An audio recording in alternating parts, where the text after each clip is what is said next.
Saturday before game day, it is the Green Bay Packers and the Washington Redskins facing off at Lambeau Field, December 8th, 2019. It's a noon kickoff, which I am appreciative of. I love noon kickoffs. I hate pretty much anything after that. I'm your host today of Pulse of the Pack. I'm Jacob Westendorf, and I am joined, as always, by Jason Perone. Jason, rough loss on the soccer field this morning. It was brutal. It was a single elimination tournament, and it was one and done for the Pueblo Dust Devils, aged 6 and 7 today. So JJ got to play in his first playoff game of any kind, and his team did not win, although he did spend a good amount of time in the goal, and he did not give up any goals. So consider that whatever you want to call that. But yes, it was tough.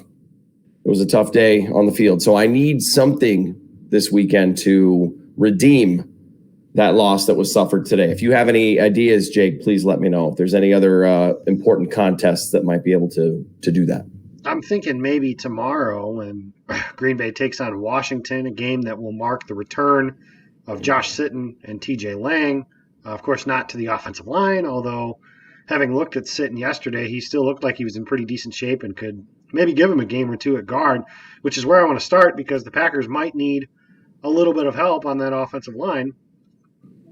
Billy Turner is currently downgraded to questionable with a illness. They didn't say what the illness was. I'm assuming it's flu-like in nature.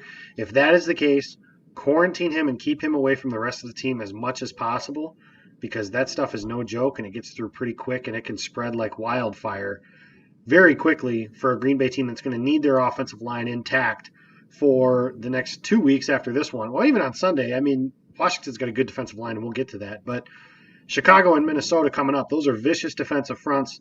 Green Bay's going to need their starters up there.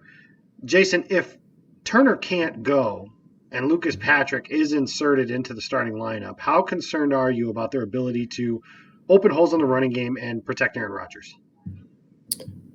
Well, it's going to be affected.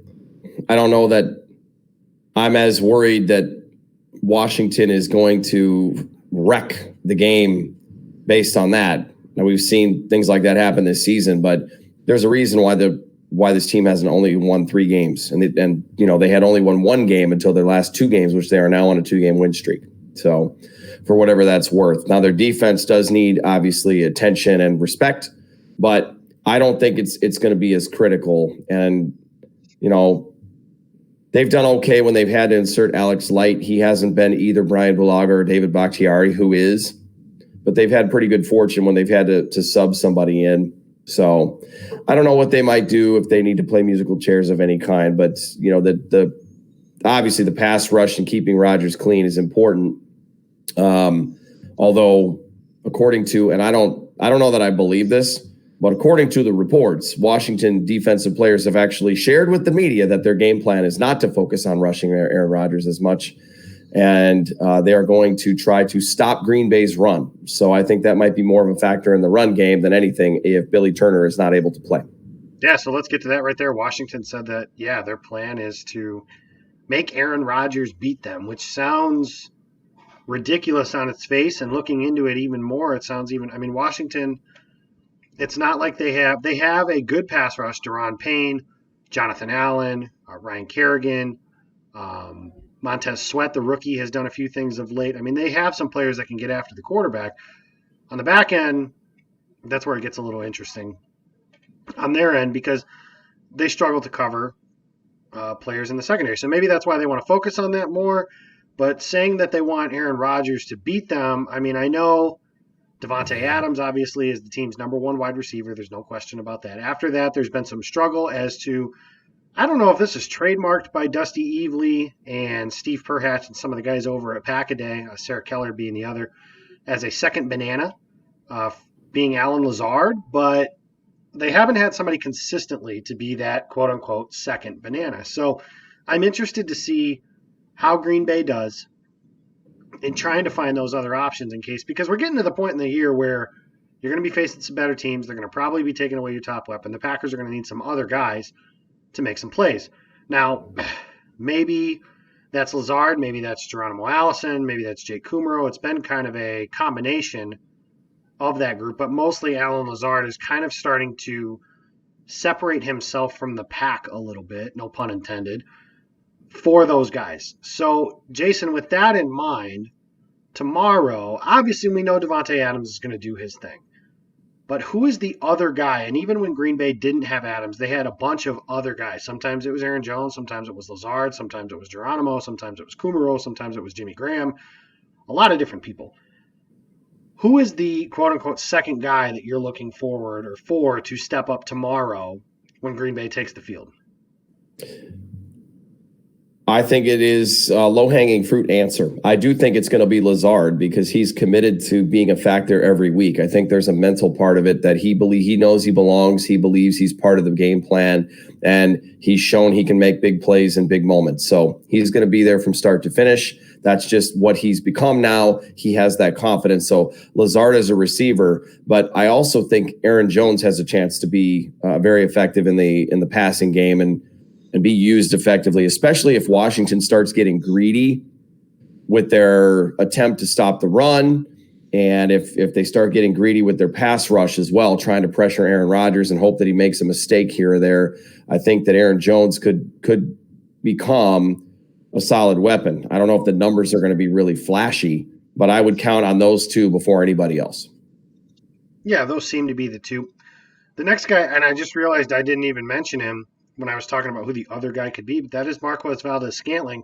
And I remember on our preseason show when we were talking about players to break out, we kind of said he was the quote-unquote low-hanging fruit of your breakout player, and it just hasn't come to fruition for some reasons. I mean, injuries have helped, inconsistent play, not on the same page as the quarterback.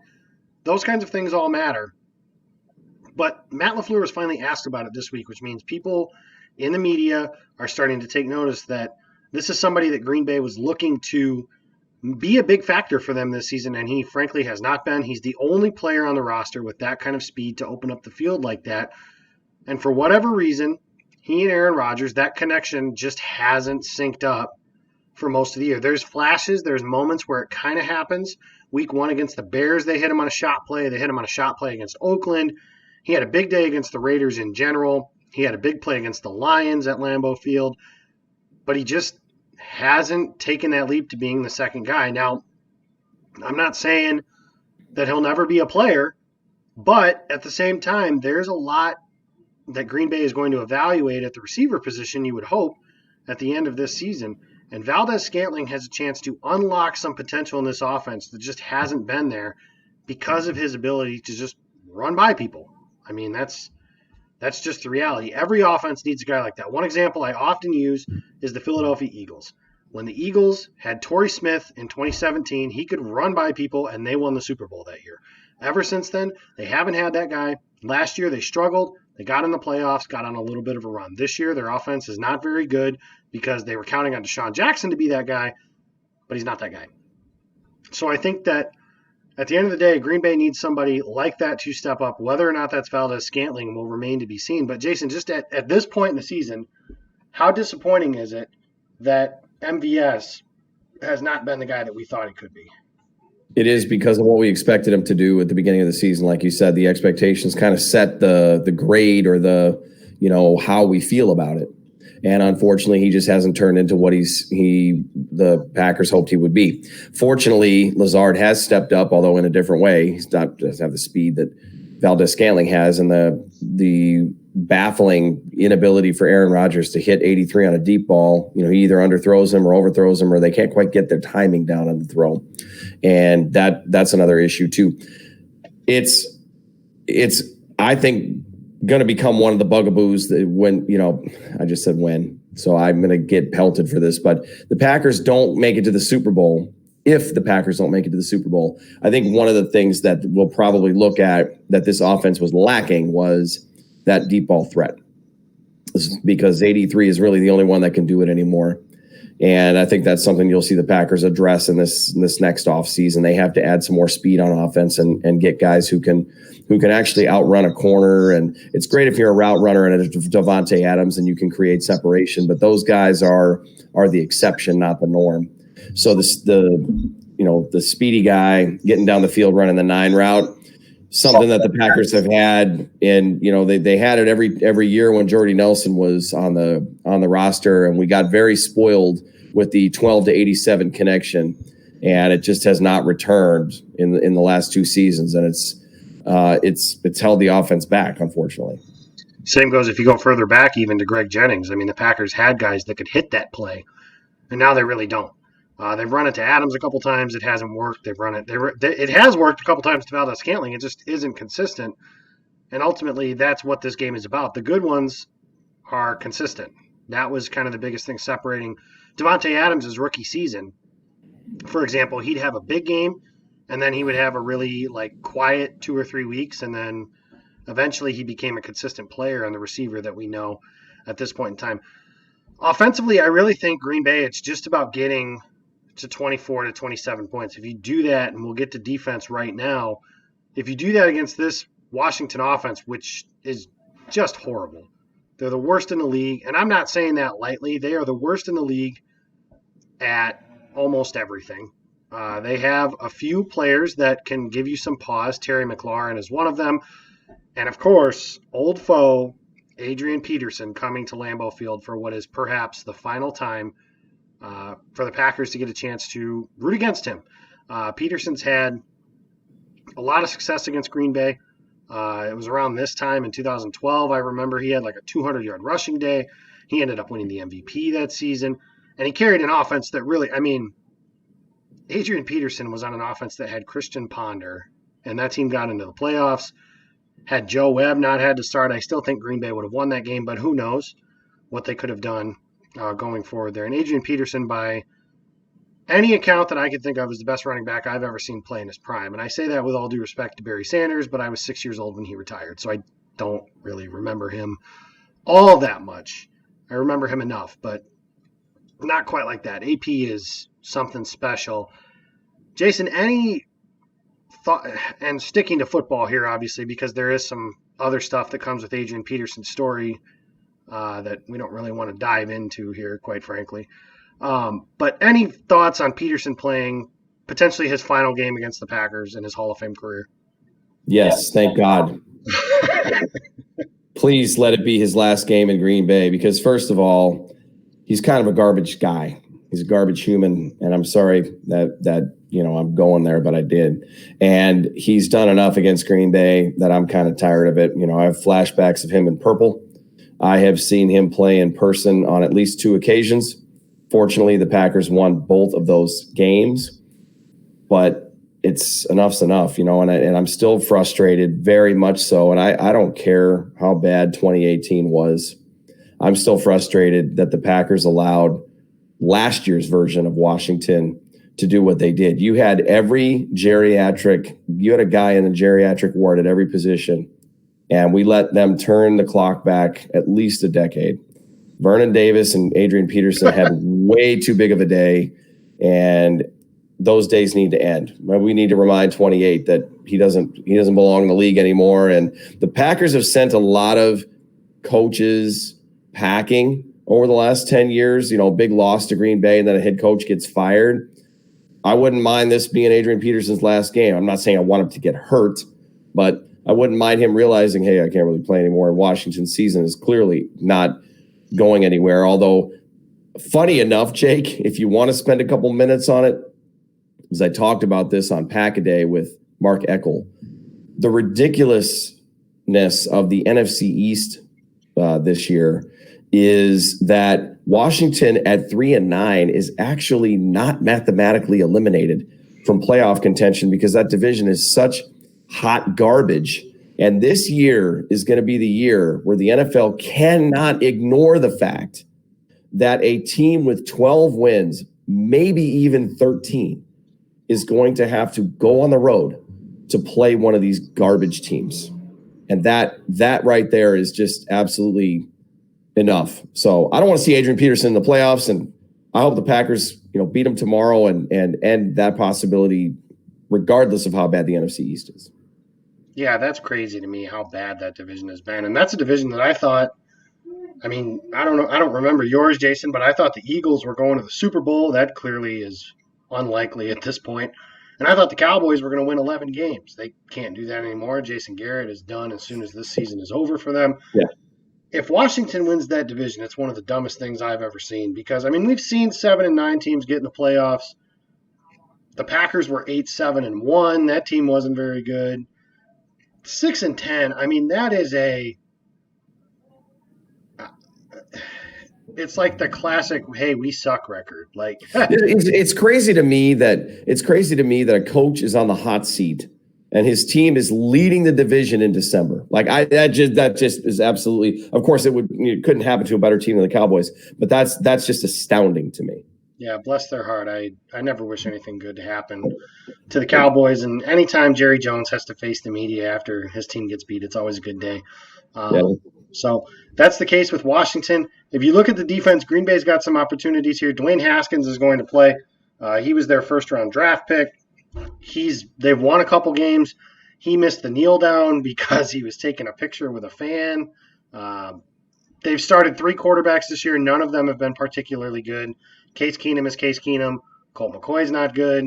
Dwayne Haskins is their quote-unquote future, but if they're going to be in position to draft a quarterback in the first round, I wouldn't be surprised if that happens either. It's just not a good go right now in Washington. But one thing I can tell you that I do want to see, and I know Mike Pettin doesn't do a whole lot of it, a lot of your defensive coordinators really don't. Bill Belichick kind of does, more than most do. But that is the shadow game. Jair Alexander needs to follow Terry McLaurin wherever he goes. And I say that, 1, because Jair is Green Bay's best cover corner, and 2, because Terry McLaurin is, 1, really good, and 2, a nightmare matchup for somebody like Kevin King. And I'm not here to bag on Kevin King. I tweeted it the other day, I think he's better than the way that his detractors will talk about him. So basically, the people that had Packers TJ Watt jerseys made up, he's better than those guys say he is. But he's not as good as his defenders will say he is either. The answer is probably somewhere in the middle, like it is in a lot of different cases. But I can tell you, putting him against Terry McLaurin is setting him up to fail. Clean releases, quick twitch hips, fast on in breaking routes, those are things that all are going to give Kevin King trouble. So with that in mind, put Jair Alexander on him. That sounds like stuff he's pretty good at, right? So put Jair Alexander on him and say, okay, the Washington is without Paul Richardson, one of their other receivers. They're playing 2 other rookies. Or young players. I think one of them might be a second-year player. Make those guys beat you. Because Terry McLaurin can. For those of you that haven't seen him play this year, he's done a very good job for a Washington offense that doesn't have a whole lot to write home about. He can get you on a couple deep balls, especially when Green Bay struggles to stop big plays. So the easiest way to do that, put your best guy against their best guy, and let's see what happens from there. If the other guys beat you, God bless them, but that can't be the guy to do it. So, Jason, that is my biggest key to the game tomorrow for the Packers on defense. What is yours? Well, my biggest key is, first and foremost, laugh if you will, but the Packers have to stop the run. They've got to make Washington one-dimensional, because then the pass rush can tee off. Preston Smith, I don't know if he's going to have any extra motivation playing against his old team or not. Oh, yes, he will. Zadarius Smith told on him in their interview this week. That was pretty funny for those of you guys who didn't see that. Well, I'd love it. You love to see it then. I mean, and I think you got to stop the run. I think Darius Geis, we haven't talked about because we've focused on Adrian Peterson so far, but Washington can run the football, and they're going to try to run the football, because the best way to keep Aaron Rodgers off the field is to pick up first downs by running it. And that's a worst case scenario for the Packers. Now, they dealt with that a little bit early last week against the Giants, but that was Saquon Barkley, and neither of the running backs for the Washington football team are Saquon Barkley. So Geis is very good. He's a very good running back, so I'm not taking anything away from him. But I think you stop the run and you make the offense one-dimensional. If Dwayne Haskins is having to throw the football more than 35 times, maybe even more than 30 times, the Packers absolutely, positively cannot lose that game. If they do, they're going to get into the playoff. They should have their playoff card revoked. There's just this is not a game where they can afford a hiccup. Anything can happen. We've seen the Packers lose games to bad teams before. It's happened over the course of 20 years. We've seen Super Bowl Packers teams lose games like this. they really can't afford it. This is not the year to do it. The NFC is way too competitive.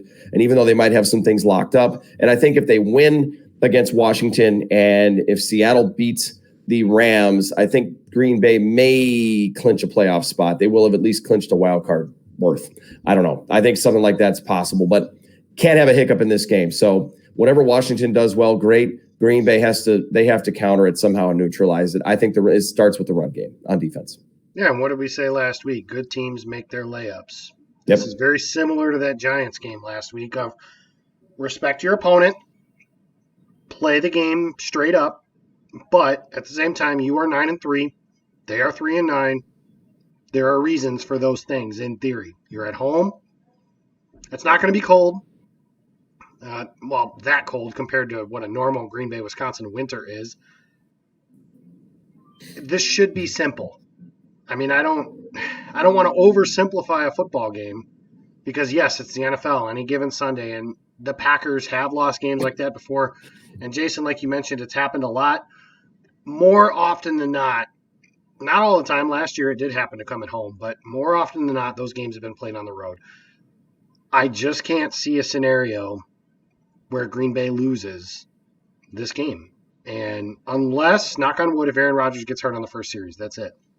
Otherwise, Washington shouldn't be able to score enough points against a Green Bay offense, which is good, not great, but capable of moving the ball against a Washington defense, which is also average, not terrible. Basically is the best way I can put that. Mm-hmm.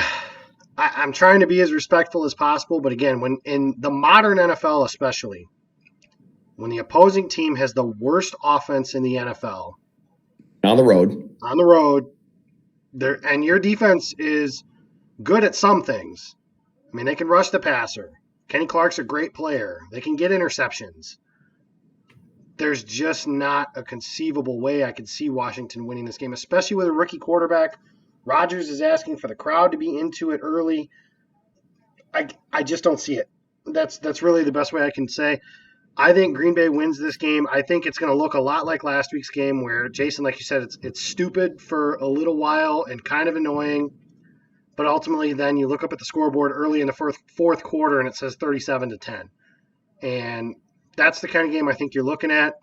Last week, when Green Bay faced the Giants, I said I didn't think they were capable of blowing a team out. Clearly I was wrong. They are capable of blowing a team out, and Washington might be worse than the Giants. So there you have it. That's what I have to say. Green Bay wins this game 37-10 and gets ready for a red-hot Chicago Bears team coming in, looking to keep their playoff hopes alive. And we will talk a lot about that next week as Green Bay. It's a bigger game, I think, than a lot of people anticipated. I think, Jason, we talked about it, that the Bears might be ready to quit by the time this game has started. That's clearly not the case. We'll get more into the Bears next week, but that is a big game for Green Bay and could give them a chance to clinch the NFC North going into a 2 nights before Christmas Monday Night Football game against the Minnesota Vikings. So big game this week to get your layups made. I like Green Bay big, 37-10. Jason, what's your thoughts? So the one thing I do want to say is you mentioned that Green Bay's defense is not great earlier in the show. And I think it depends on what you're measuring that on. Yards is crap, and I can't wait for that to stop being the metric for how we determine whether defenses are good or not. And I don't think that you're talking about yardage. I think you're talking about just straight up, and they've struggled. They've definitely had their struggles. I'm going to be really curious to see how the defense does once they get into the latter part of the season. And I would assume that one way or another, even if Chicago runs the table and somehow Minnesota collapses, and that would be funny. It'd come at the expense of the Packers to some degree, but it would be funny. Well, if the most games they can win is 11, right? They win these next 4, the Bears they can win 11 games. 10. So, I mean, there you have it. So I don't know. It would be pretty funny. Green Bay had to go on the road in the first week. I'd like to think that part wouldn't be funny, but no, not at all, because it means it wouldn't mean Chicago to run the table. They have to beat Green Bay. Right. Well, and the other thing that would not be funny is that would also mean that Green Bay doesn't win this game this week, which is they missed a layup. And so you can't miss a layup this late in the season, especially when you have as many good things going for them as they do. So I think their defense, I think what's going to happen is, and where I think this game is going to get out of hand for Green Bay late, is I think Dwayne Haskins is going to make a mistake in the third or fourth quarter. And that's going to be where things start to switch from 17-7, where it's been like that for 2 quarters. And we're like, what the hell's going on here? Why is this game even in reach? To all of a sudden, like you said, 31-10, 31-17, even 38-17. I think that's where it's all going to unravel. I think Dwayne Haskins just he's not ready to win a game like this. If he does, something went really, really wrong for the Packers. But, Matt LaFleur has not been perfect in his first season as head coach, but he's got this team rolling and in really good position, and he's done a lot of pretty good things. I trust him and his staff to make sure that this is not the week that this team has a complete dud. So I've got Packers, and I'm trying to be a little bit more conservative about it. I want to say 31-17. I just have a hard time seeing Washington score 17 points unless they get a defensive score. So, I guess I'll go with 31-17, but I don't think it's going to be that close either. So Packers get a win. They move on to the following week, like you said, against the Chicago Bears. And they get this win. This is double digits. This used to be the 10th win of the season. Used to be, okay, you're probably getting into the playoffs. You're at least a wild card. If you win 11 or 12, you've got a really good chance to win your division and get a bye. Not this year. So the 10th win is great. Doesn't mean a darn thing this season. So the Packers got to keep rolling. Yeah, I agree. I think that's the case. So basically what you're saying is Dwayne Haskins making a mistake is going to be similar to last week. Darnell Savage's interception came at 24-13, if memory serves, and that kind of blew the game open. Really put it in Green Bay's hands for good. So that's going to do it for that portion, Packers-Redskins. But, Jason, I did want to talk about one more thing because it does relate to the Packers. The NFL 100 is creating a list of best players at each given position. And they just did their defensive backs, and Charles Woodson wasn't on it. Yeah. And I wrote a story for Packer Report today on Saturday about it because last night I tweeted it. I said, no Charles Woodson equals invalid list. And I know that this is controversial, homerism, call it whatever the hell you want. I really don't care. I understand. I look to my right over here, and I have 2 Charles Woodson jerseys hanging on my wall. I understand that there is some room for lack of objectivity. But for my money's worth, Charles Woodson is the best defensive back ever. Ever, point blank, GOAT, whatever phrase you want to call it. You can talk to me about Deion Sanders all you want. Deion Sanders was a great cover man. Maybe the best ever at that part. Didn't want to tackle anybody. He didn't want to tackle anybody. He didn't force the fumbles. He didn't do any of that other dirty work. And Charles Woodson could play everywhere. Outside corner, he'd shut down your best receiver. He'd play on the inside, take away your slot receiver, and blitz the hell out of your quarterback. He'd knock the ball out of people's hands. He'd intercept passes and dance and do the Heisman pose in Detroit's end zone after he scored a touchdown. And he was the leader of a Super Bowl team in 2010, so maybe that part makes me less objective too. I don't know. But Charles Woodson finished his career with 65 interceptions, 33 forced fumbles. He had 18 touchdowns, dangerous with the ball in his hands, the only defensive player to ever win the Heisman Trophy. I don't see how he doesn't make this list, and I know that they're just lists, and they don't mean anything, and it's not that big of a deal, and I know that there's some soft spot by the people who have made these lists to the previous generation, and I understand that too, because there's a lot of people that are my age and younger that are flaming these lists saying oh, good. They're giving a lot of homage to the old guys that they never saw play either, and it was a completely different game back then. I think the best way to do this would have been pre-merger and post-merger for best teams ever. And then you can kind of have your debates that way, but that's really the only way to do it because Eli Manning is in the top 10 of every single passing statistical category. Eli Manning sucks. Shouldn't be in the Hall of Fame, but he's going to be in the Hall of Fame because of stuff like that. That's just an example of how much easier it is to throw the football now as opposed to when somebody like Bart Starr was playing. It's hard to make those comparisons when it's 2 completely different games. But asinine, absolutely asinine to me that Charles Woodson, the greatest defensive back ever, does not make this list when he should have been one of the first names that came out. And Darrelle Revis didn't make the list, and I mean that's ridiculous to me too. But I don't want to spend too much time on that. But I just wanted to address it. Jason, what are your thoughts, real quick, on Woodson missing this list? You just said all of them. Okay, there we go. Charles Woodson's the best ever, and you can't convince me otherwise. I'm going to use this time instead, since you did an awesome job, and I always say, no, I don't have anything to add, and then I go on a 2-minute diatribe. I literally don't have anything to add to that. The only thing I do want to use this time to say is, very simply, go Pack Go. That's right. All right, we're going to move on from that. Packers big tomorrow. We hope you guys watch this. Check out the YouTube channel, like, subscribe, leave us comments. Check us out on Twitter, @PackerPulse. Check me out. I'm @Jacob Westendorf, and Jason is @Jason Perone. We'll be back. Big week next week. Packers, Bears, Sunday, December 15th. I will be in the house, and if you guys are in the house and want to come visit, after the game is over, Gilbert Brown and Ross Uglum will be at Stadium View in Green Bay doing a live podcast. You can come and meet Gilbert Brown. And I imagine the main attraction is going to be Ross, but if you really want to meet Gilbert Brown too, then you're going to have the chance to do that. And there's a lot of Packers-related people from Pack-A-Day and all that stuff coming to these games. It should be a lot of fun. So be sure to check that out. If you see me, come say hello. But in the meantime, of course, go Pack Go.